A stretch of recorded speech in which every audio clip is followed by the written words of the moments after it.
ready to start.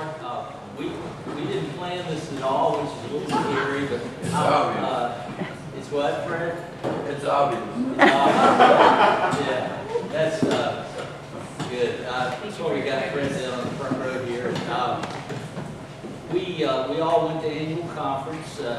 Ken Carroll and Allie Young and Amanda Carlson to my left, David Holiday to my right, along with Dr. John Fletcher, who's in St. Louis.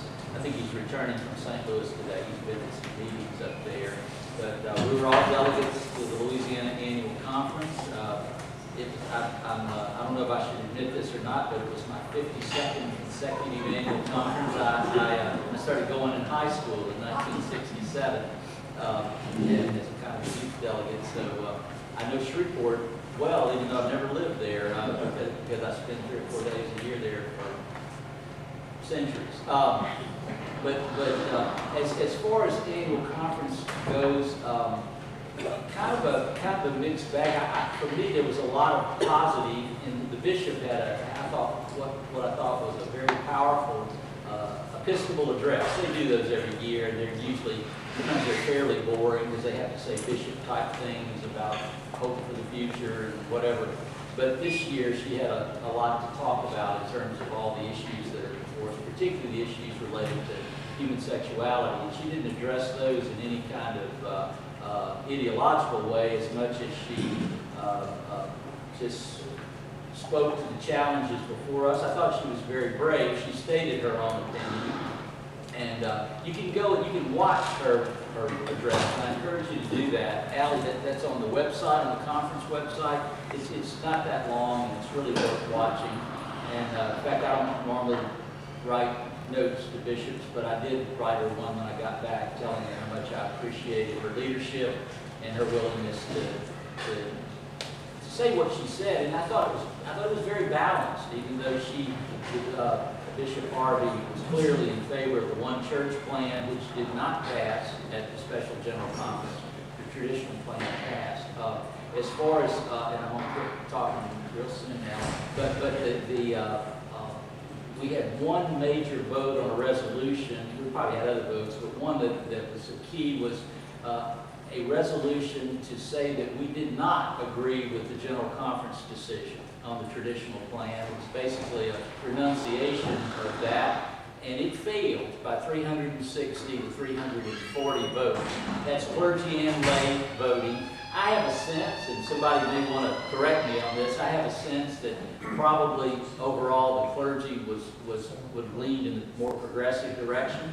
Laity might have been more in the traditional overall, but with people on both sides. So and then we elected delegates to general conference, and of the each laity elects 6 delegates and 2 alternates, and 4 to general, 2 to jurisdictional, and then 2 alternates. 3 to general, 3 to jurisdictional, and 2 alternates. I knew that. 3 like I was saying, 3 to general, 3 to jurisdictional, and you probably know general conference is the big conference, but jurisdictional is big too, because that's where we elect and assign our bishops. And in the laity, it was 4 and 4, progressive and traditional. In the clergy voting, of the 8 that were elected, 7 were progressives, and 1 was a traditionalist. So that's kind of just a rough. Other than that, I go around and eat things. I ride around Shreveport and eat things, and you don't really need to hear about that. So Allie, tell them all the stuff I didn't say. So Gil Rendell spoke at the clergy session, the laity session, and then a couple of times throughout general conference. And I think that some of this has already been touched on, so if it's repetitive, forgive me. But one of the things that Gil Rendell tried to articulate most clearly is the distinction between a problem and a condition. And that the church has been in decline since 1965. That was the last time we posted overall positive membership growth, was 1965, which sounds a little bit bleak when you think about it. That's a long time to not have numbers in the plus. The denomination has been shrinking for that long.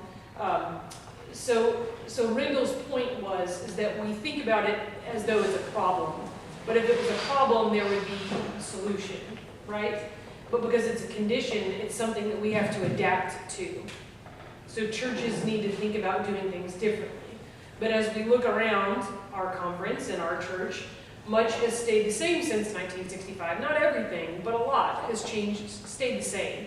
We have been enriched in tradition, and tradition is not necessarily a negative thing, but at a certain point, we have to think about how we can adapt to the changing world around us. Churches are the last thing to adapt to the changing culture, for better or for worse. It's got some pros, it's also got some cons. And so Gil Rendell's big question was, what is our purpose? And he invited us to have those conversations with our congregation and to ask the question, what is our purpose? What do we need to relearn? Who do we need to invite into a conversation? And what are we actually going to talk about? He didn't say to come and have this conversation with the church council right when we got back. He said to kind of think about it and think about who needs to be part of that conversation. And so I think in order to determine what our purpose is, we need to know where we're going. Churches are really, really good at knowing who they were, but they're kind of terrible at knowing who they are. We're not super in touch with reality. And so that was one of his things, is kind of a reality check. And I think that was echoed by the bishop in her Episcopal address, that we need to have a really serious reality check with where we are, so that we can determine where we want to go. Because as things stand, if we keep on doing what we're doing, we're just going to be more and more divided. The church is going to continue to struggle, and we might be faced with a denominational split. That sounds very doom and gloom, but I think that there's a positive hidden in there, that we have a really wonderful opportunity to redefine who we are as United Methodists, to redefine who we are as an individual local church, and to redefine who we are as disciples of Christ on a more personal level. That we have this opportunity before us to constantly redefine ourselves. We do not have to be stuck with who we were.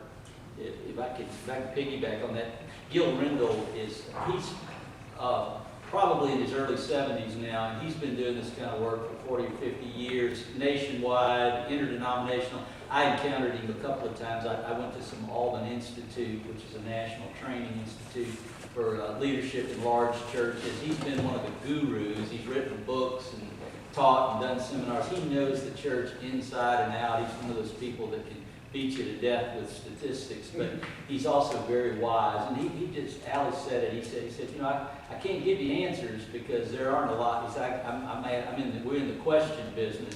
And he said, and I think the way when I think of University Church, I was here in the 70s, in late 70s through the 80s, and I coming back over here, I was real careful not to come back in talking too much about.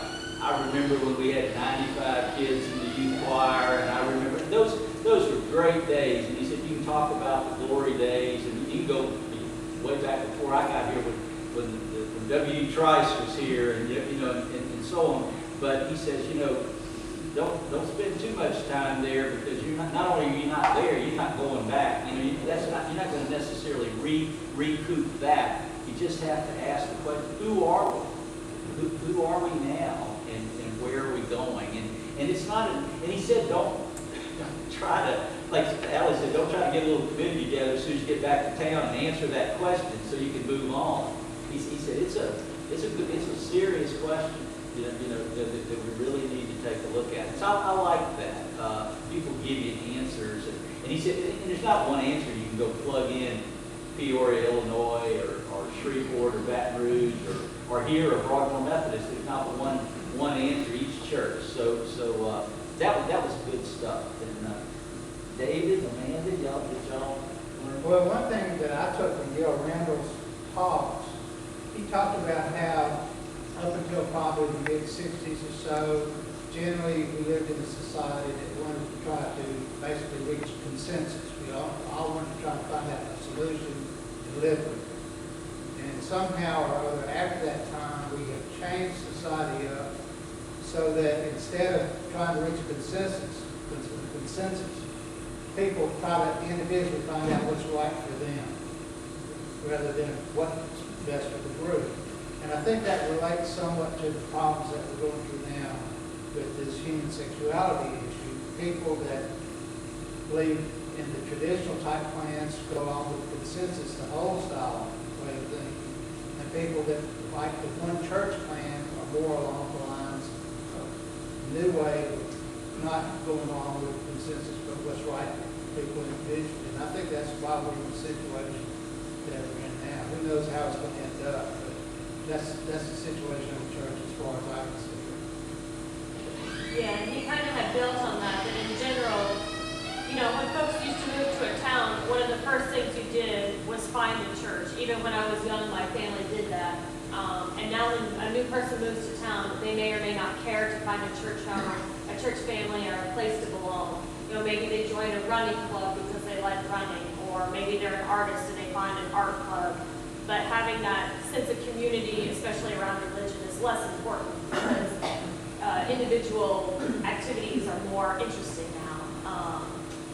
There was one other thing in the conference that is more positive. It's a shift in activity. It could be a little more boring, but we did take care of some important healthcare needs where the health insurance for retired ministers wasn't sufficient. Unfortunately, folks had done lots of research ahead of time. So we did take care of some very important business for our ministers as they might one day want to retire. We've got a good health care plan now. How's everyone looking at me? Now no longer the burden that we young people carry. That's right. But you have your challenges. Well, one other thing that we talked about, that I'm not sure the church is aware of, every year the bishop gives away these awards called Wesley's. It goes to individual churches that have accomplished things in the past year, special recognition. And we have never been nominated for Wesley, and I think we do a lot of different things that probably should be considered. So I think to some extent we need to start looking at ways that we can announce the things that we're doing as far as the church is concerned to try to get some recognition for our church. There's little cute golden statues that look like an Oscar with John Wesley's face on it. And there's and I don't want to jump, and we want to get to your question. I don't want to jump too quickly beyond our annual conference and jump into general conference stuff. But I think there's there's an element in all the rooms we're in right now about just where we're going as a United Methodist Church. The special conference, as you know, the special general conference voted to maintain not only the traditional plan, but probably some people would say a more punitive version of the traditional plan. It is more punitive. It is. Let's be serious. That's right. I might say that. And we didn't solve any of that at annual conference. The most we did toward anything connected to that was to elect delegates, some traditional and some progressive, to go to the general conference in 2020. And for those of you who aren't all Methodist stuff in terms of structure, our general conference is Congress. We have a judicial council, which is our Supreme Court. We have the Council of Bishops, which is our executive branch.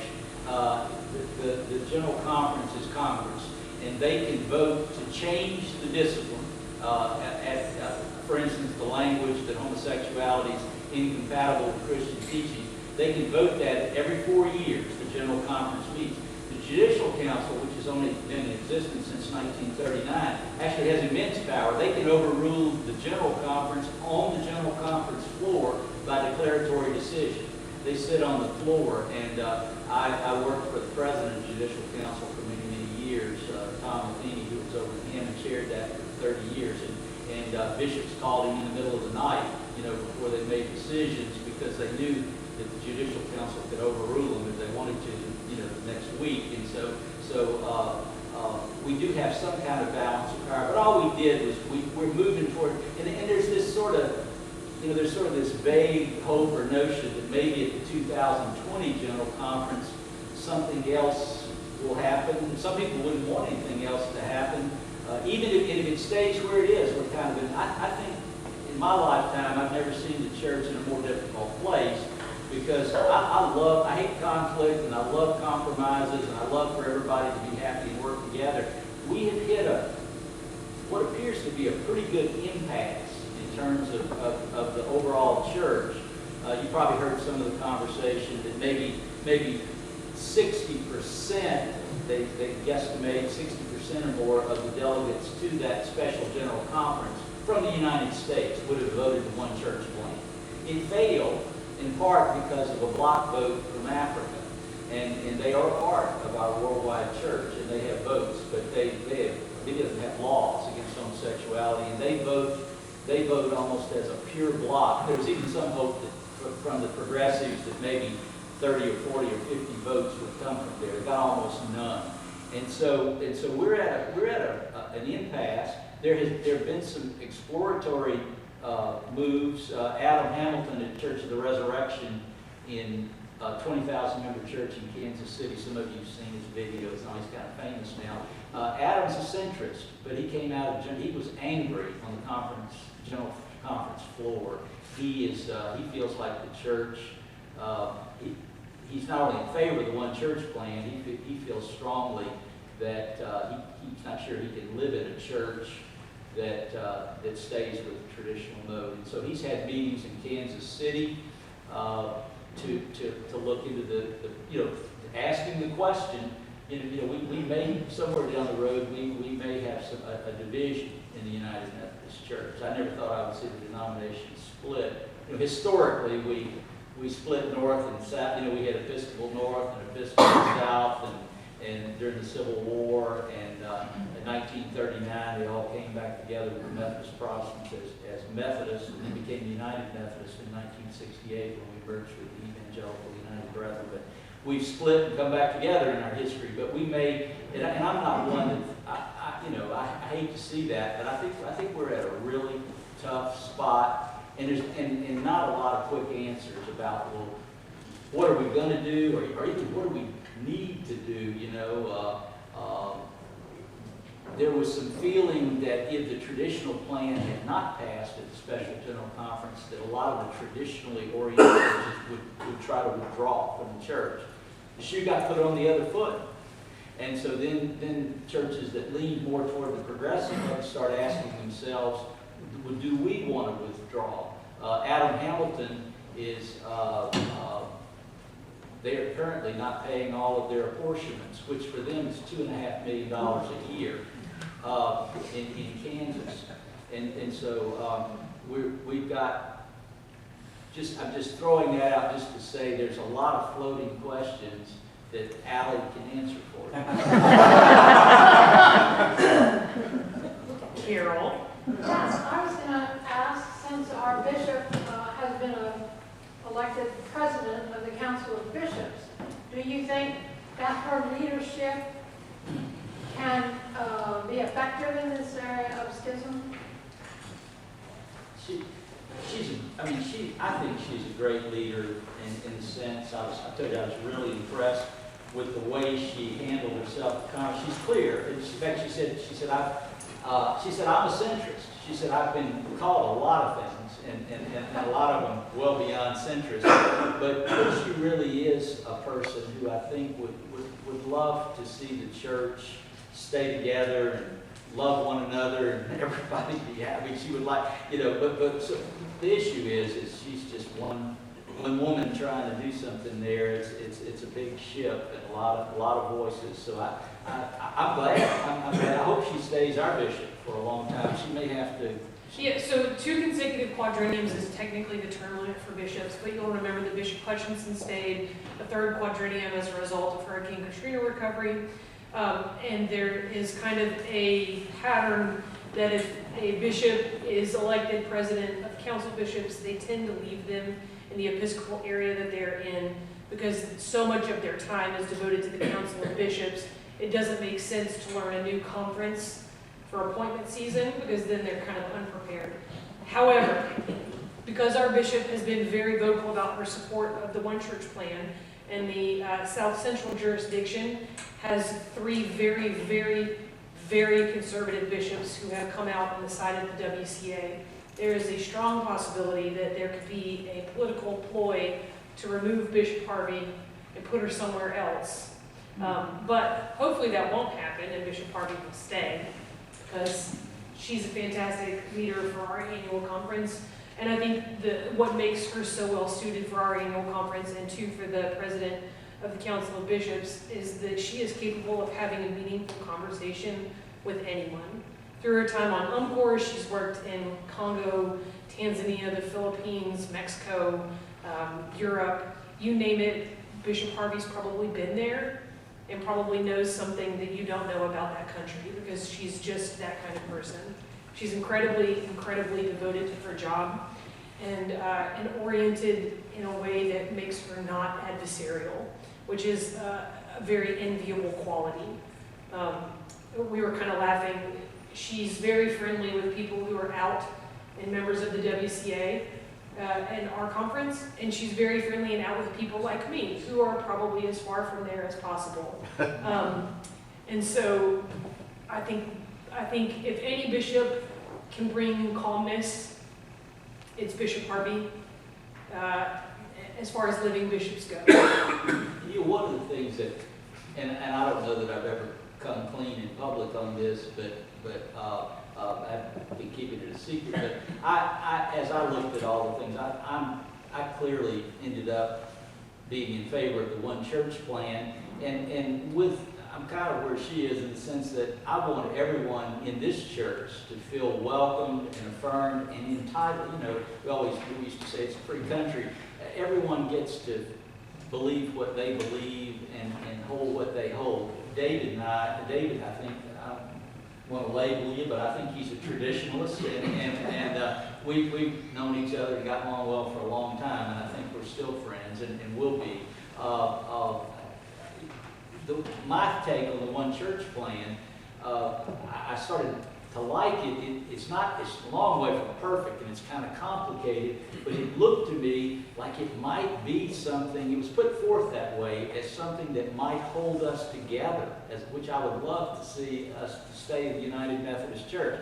Because, and this is my take on it, and Allie, you'll probably have to correct me again, that's why Allie's here to correct the things I say that aren't right, but like, as I saw that plan at rock bottom, if the one church plan had passed, each local congregation would be given a decision. Let's use the example that most people get a little nervous about, which is same-sex weddings. University Methodists could decide that they would, the trustees, not me, but the trustees would decide if they would allow those in the sanctuary. Broadmoor Methodists might decide not to allow them in the sanctuary. First Methodists might decide to allow them. But then, on top of that, it was very democratic. If the church decided to allow same-sex weddings in the sanctuary, each minister would be able to follow their conscience. So that I would decide if I were going to perform same-sex weddings, Allie would make that decision. One church member, I have a great quote, told me that if I was concerned about it, I'd have to wrestle Allie to get one maybe. Allie's been very clear about the fact that she's totally on board with total inclusion, but I liked the plan because I thought, I couldn't see. It seems to me all the way, one way or the other, we're doomed to be really divided and split, and that sounded to me like disaster. And so like I say, I kind of started liking I like the one church plan. In that sense. So anyway, Peru. What does WSCA stand for? Wesleyan Covenant Association. That's the name they've given themselves because they're the true Wesleyans, and that's. We're going to agree to disagree on that. I don't know if Wesley would be a part of that or Who not. are they? Huh? Who are they? Well, there was a thing called the Good News Movement. Ed Robb, who's I think had been at the Woodlands in Houston, and there were some ministers. There's been a conservative movement within the Methodist Church for a long time because efforts have been made at every general conference to overturn the language. And if you don't know it, in our discipline, which is our Constitution, I was talking about our balance of The powers. Constitution is separate from the discipline. There is a Constitution within the Book of Discipline, and then there's the Book of Discipline, and not all of it's binding. But in terms of rule, it functions the way, like in the United States government, our Constitution might function. And the language that has been offensive to some people, is that homosexuality is incompatible with Christian teachings, and we do not ordain self-avowed practicing homosexuals. And of course, that's gotten close to being humorous at times, because, you know, a minister who was pretty much figured to be gay out in Colorado, they brought him in some years ago for Julian Rushville for charges, and he said, you know, it was clear that he was gay and that he was living with his partner, but he said, "How do you know I'm practicing?" and you know, if y'all been following me that closely, and so it's kind of but self-avowed practicing and not ordaining, and that language has you know. It's deeply problematic. Yeah, I've reached the point where I want the language to change. I just think that we're at a place where that needs to. But that, again, that's my opinion. Okay, I know what WCA stands for, but who are they and what's their position? So the WCA came out of the Mississippi Annual Conference in 2016, right around the time that the General Conference happened, where they announced the Special General Conference. So it's mostly throughout the South Central and Southeastern jurisdictional conferences, although there are churches in other jurisdictions that have affiliated. So they do not have a clear out leader. There are people within the Louisiana Annual Conference that are members. I feel uncomfortable naming them because I just don't think that's fair.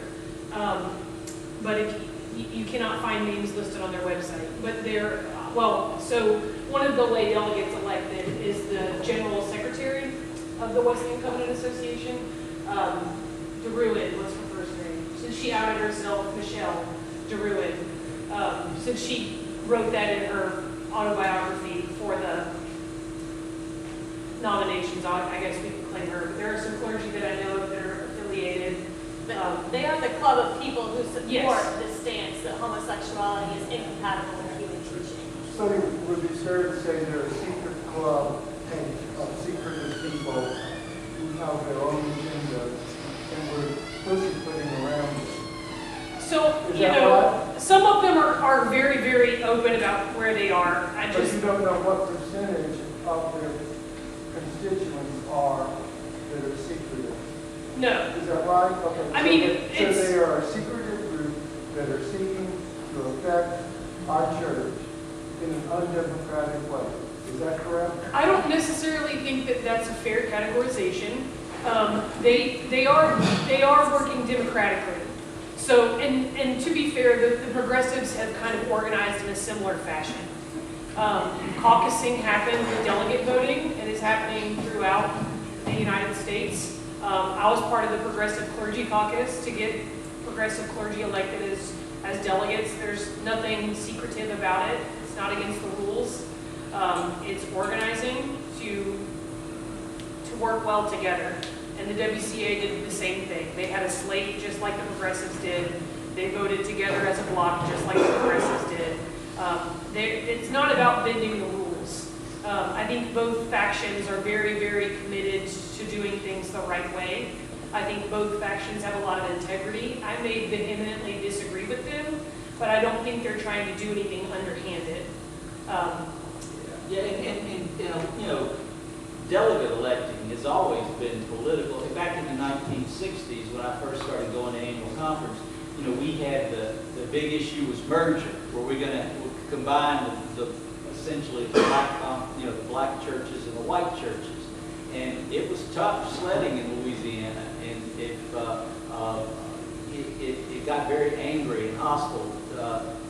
People not speaking to other people on the conference floor because they were on one side or the other. I remember back when I was working for Tom Matheny, I remember meeting with W.T. Handy, the black minister from Baton Rouge, in New Orleans originally, who ended up being a bishop, meeting at the old Capitol House downtown, which is now the Hilton. And Tom was in favor of merger and was pushing it in the conference, and WT was too, except he said, we got a real issue here because my young black ministers, aren't sure they want anything to do with it. They're not sure what's going to happen to them if we merge the conferences. And my young black radicals are giving me a lot of grief, and which was an interesting twist to me. But basically, we used to meet in Shreveport. We'd go to annual conference, and John Wynn, who's retired over, he was at Cedar Grove, and we'd meet there at night. The young ministers like John Wynn and Jimmy Stovall, and you'll know some of those, but would meet to talk about who we're going to vote, who people we're going to vote for. So and we did that this time. We had a slate of progressive clergy that we And lady.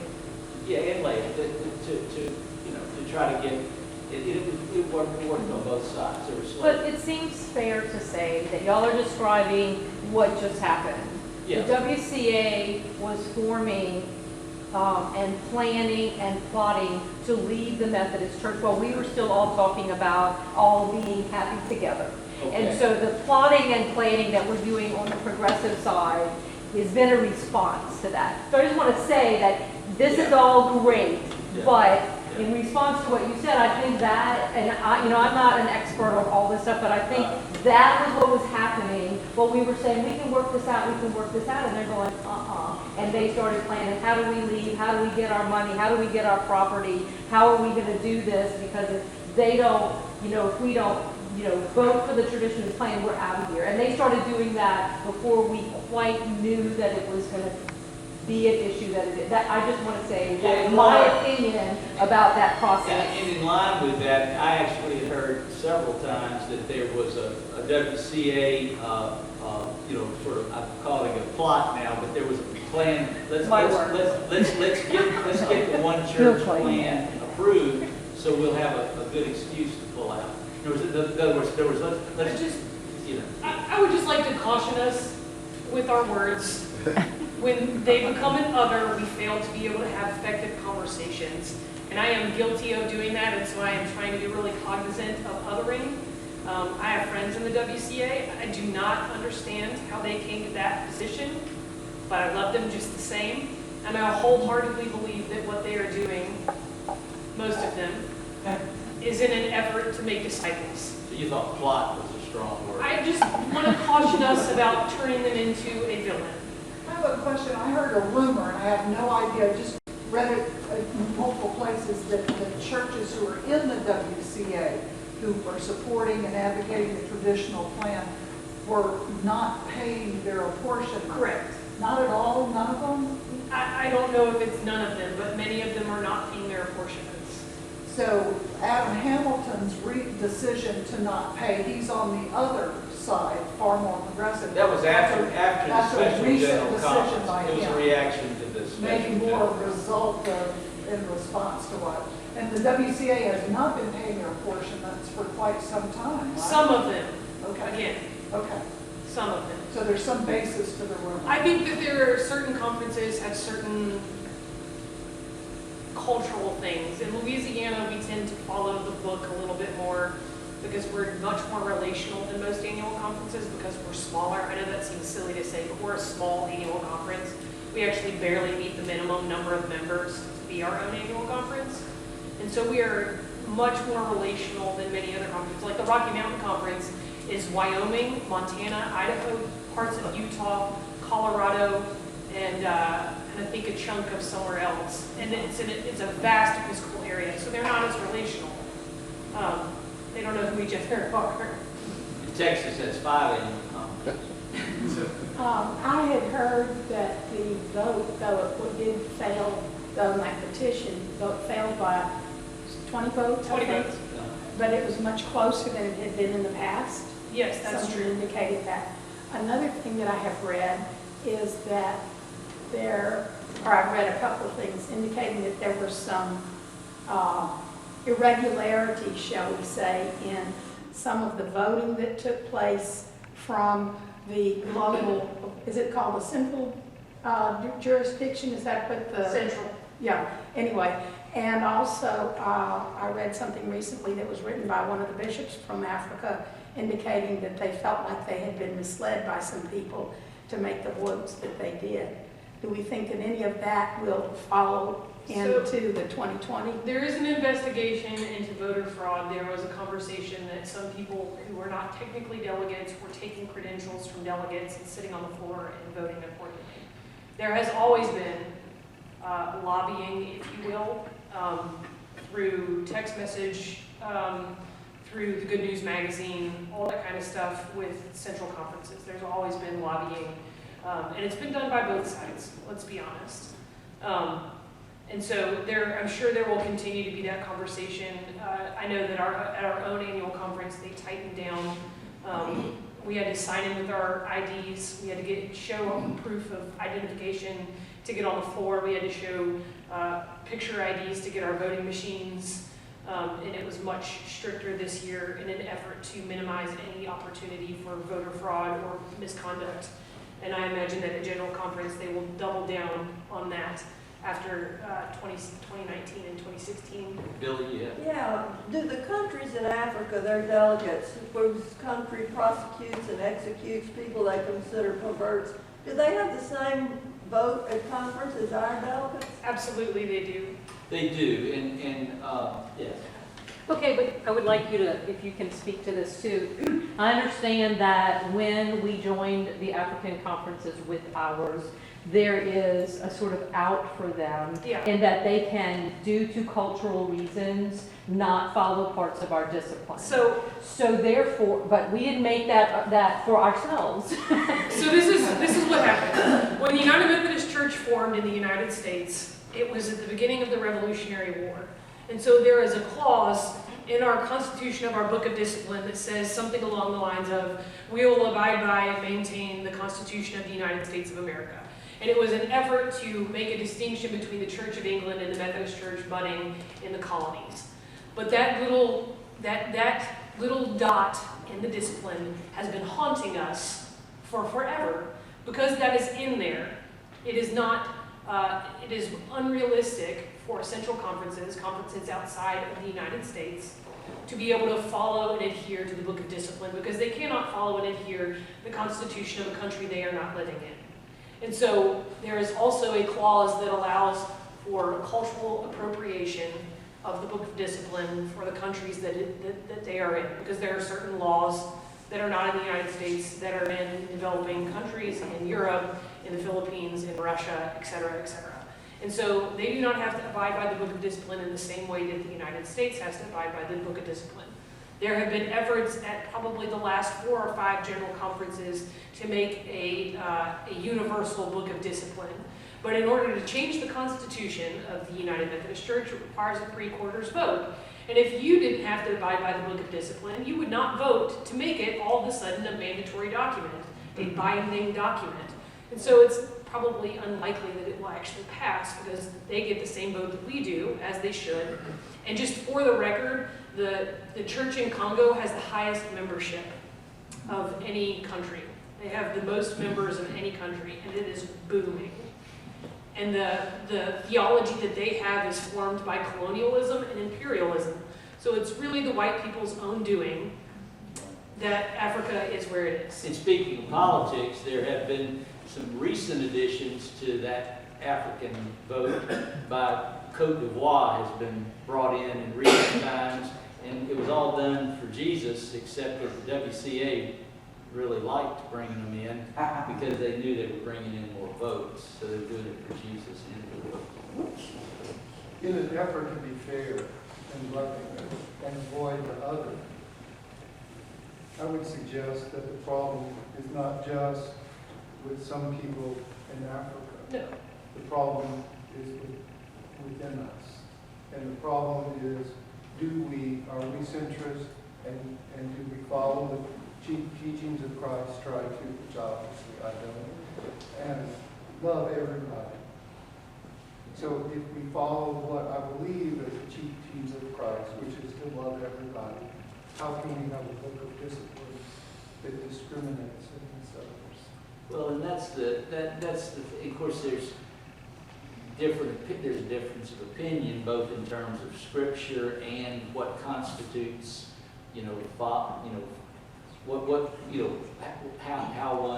how one looks at all that. Based on Scripture, there are people, obviously the traditionalists, many would say, I am following my Christian beliefs in being against some of these things. So, one of the things I see, and again, sweeping over generalization, but in terms of an impasse, if there's some talk here, well, maybe at the 2020 General Conference, there's a thought that maybe that traditional plan would be overturned and we would vote the one church plan.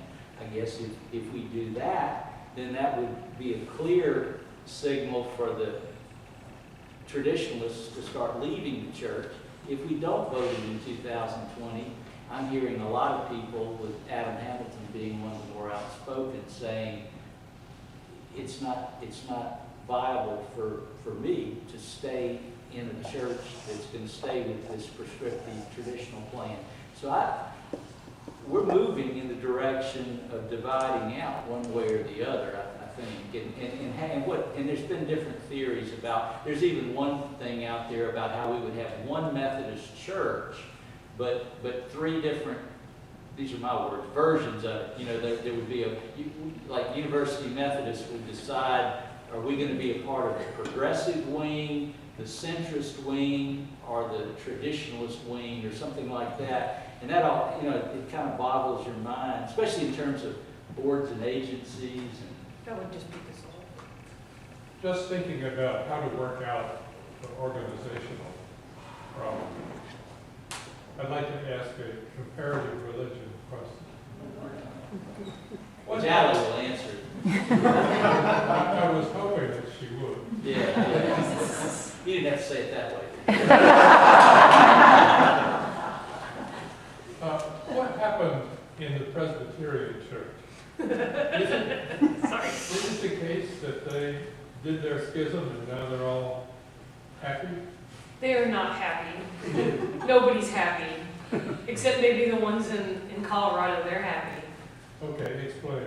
So when the Presbyterian Church split, it became the PCUSA and whatever the conservative side is called, I can't remember all of their letters.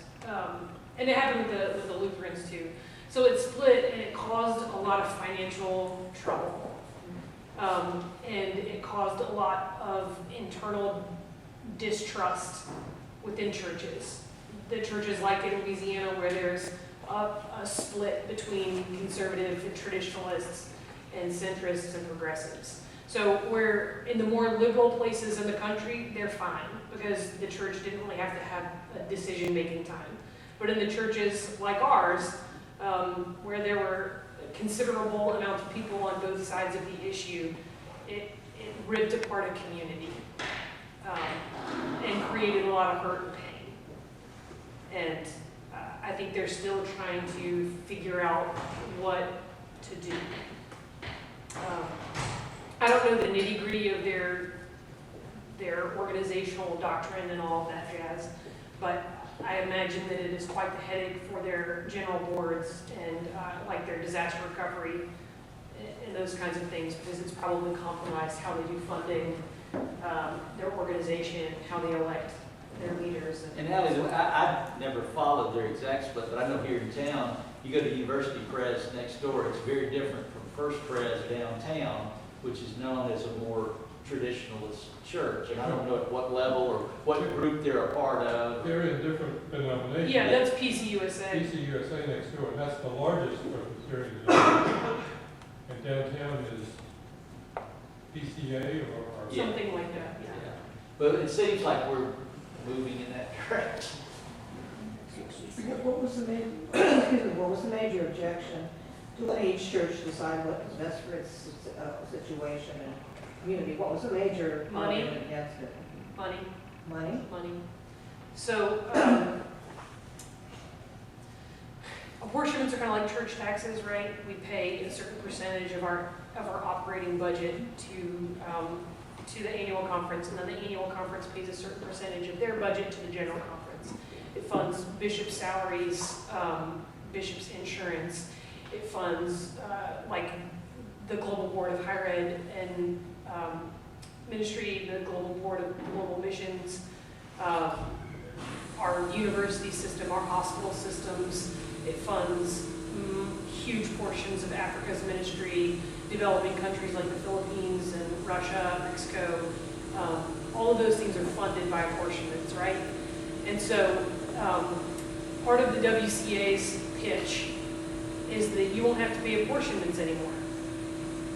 And apportionments can be a huge burden. You know, when I was at Ingleside, which is little, it's got like maybe a quarter of the budget of this church, actually probably even less than that. But apportionments were the second biggest line item on our list. And if it was the decision between paying our church secretary and keeping the lights on or paying apportionments, I paid our church secretary and kept the lights on, and you know, so it is. And so for churches that don't agree with all of the things that the general boards are doing, it's a really strong appeal to not have to pay the man, right? And so part of the other thing that happens with the one church plan, we would keep all of our general boards intact. But with schism or split or the connectional conference model, it would change our whole structure and money and pensions and all of that jazz. And so, yeah, it's money, mostly, and property. I'd like to change the subject somewhat. Coming back to where we started, we said our membership is declining. Yes. What is the attitude of the younger demographics of our church toward these issues? Are the young people equally concerned with this? Do we have an idea what the young people think or where they would like to go? Amanda? Yeah, I probably shouldn't answer that. Yeah. This was an interesting 3 days for me. I'm fortunate that I was able to take the time off work. I think I was probably chosen because I don't have a family at home I was leaving behind. Politics and church are not my favorite two things to mix together. I saw behind the curtain for a few days and said, that's enough. I'll go back to my politics at my employer. That's plenty for my life. You know, I think society as a whole is changing, and if the church feels archaic, it's not a place that you're going to want to go. You know, I grew up every Sunday. It was just like Monday through Friday you go to school, and Sunday you go to church. So to me, that was habit. It was routine. My mom always wishes I'd find a husband at church. I tell her, mind your own. But it's just, you know, a place where family and life can happen and exist. As society has shifted towards more individual pursuit. You know, when I was in college, I did not go to church regularly. Sleeping in on Sunday was pretty attractive, and my friends had Saturday night activities. I wanted to join in. So as I graduated school, you know, it needs to be a place that is both attractive and yet still holds the values that are important and make a church separate from a running club. I don't have any answers except to share my own experience in life, but it's almost a good example of how do you get the generations across the church to work together. Like how do you get people who are more conservative to get along with people who are more progressive? We just all have to get in and work together to try to get along. Never easy. I can't quote the numbers, but I saw something recently. The percentage of young people in favor of same-sex marriage is obviously much higher than in my age bracket. You know, I mean, it just is. And for what that's worth, I mean, and I don't think the church is that much different from the general population when it comes to how people view those kinds of things. Young clergy are dominantly centrists or progressives, almost, I mean, overwhelmingly so. And actually, there was a response, the young people's response to the General Conference 2019. They garnered over, I think, 68,000 signatures of United Methodist 35 and younger in 24 hours, and probably would have gotten more if they'd had more time to say, you know, where are the young people? So only 6% of our delegates are under 35. I got booed for asking if we could know the ages of the delegates we elected on the conference floor this year. I didn't vote. That's because nobody believes your age. But anyway, all that to say, the seminaries have also responded. and have articulated to the general conference that if we keep on the bend that we are on and we get even more punitive, the likelihood of young people wanting to go into ordained ministry is going to shrink. And I think that's fair with the seminary that I attended.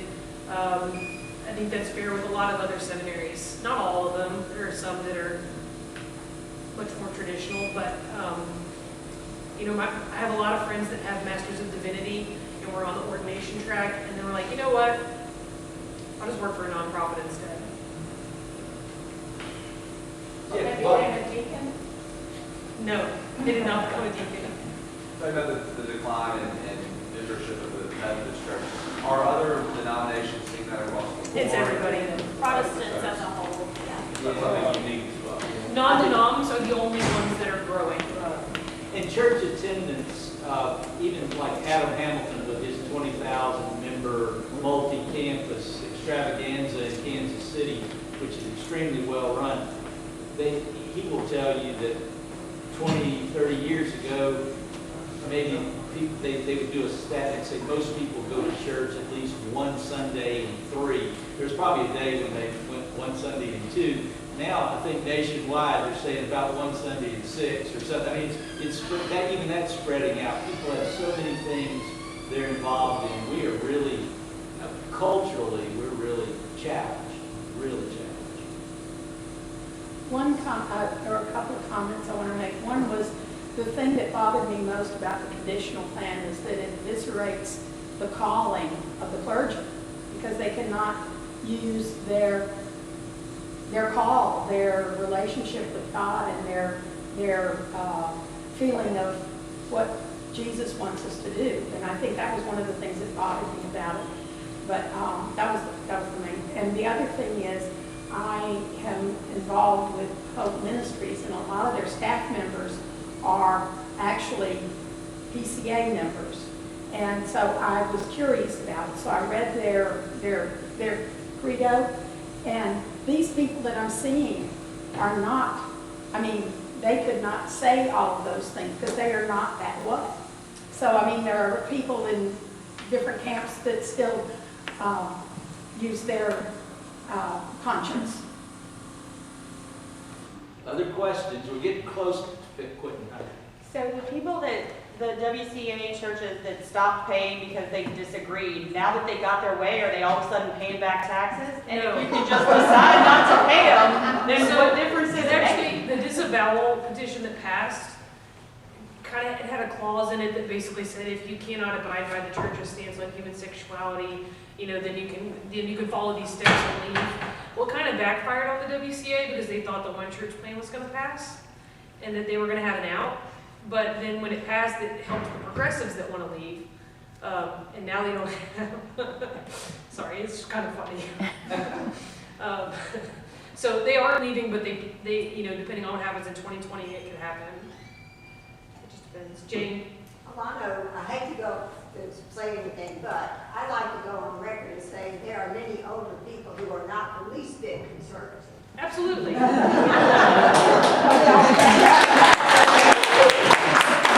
Okay, how was the music at annual conference? Very good. DeAndre Johnson, a seminary alum who interned at the church that Wesley and I grew up in, and is at where is he? He's in Houston somewhere. He's a deacon. He always does it. He's fantastic. And then somebody whose kids married her parents. What was her name? Melanie? Yes, it's Melanie? Flint Shay's niece, yeah, Melanie. Yeah. But Ken married her parents, and then we completed the circle of who has Ken not married. I baptized him and then I married him, so. I think that the perception of our church, besides our perception, the people on the outside have always thought University Methodist Church is just very tall, middle of the road, you know, doesn't necessarily stick to the letter of the law, all that kind of thing. And it's the kind of church that a lot of the younger people have said they would go to if they, you know, lived here or whatever kind of thing. And I kind of compare it to my life at Baton Rouge High, where word would come down from on high, see if anybody's here. We should do this, that, and the other. And if it didn't apply to our school, which was, you know, a totally different type of school, it just went in the wastebasket. And nothing happened. I mean, we did what we knew we should do for our population. And I think that's been the perception of our church. But on the flip side, for many years, our church had the reputation of being very snobby. If you did not fit in, go somewhere else. And when I first started coming here, which was a long time ago, and by the way, Amanda, I found Ruth here, okay? She wasn't asking. She's an independent woman. Oh, I know that. So we know Caruth is taken. Sorry, Amanda. I honor that too. Let me tell you. Oh, people who I met out in the community, being still fairly new here, said, "Are you kidding?" And I said, I want to that I was coming here. And so the church has not always had a perception of being open and so forth. I think that's a real problem. That's been a real problem. Okay, we probably need to quit, and this has been fun, and I hope you got all your questions answered. I love it when we can solve a problem. CCC class would like to thank Ken and Alan and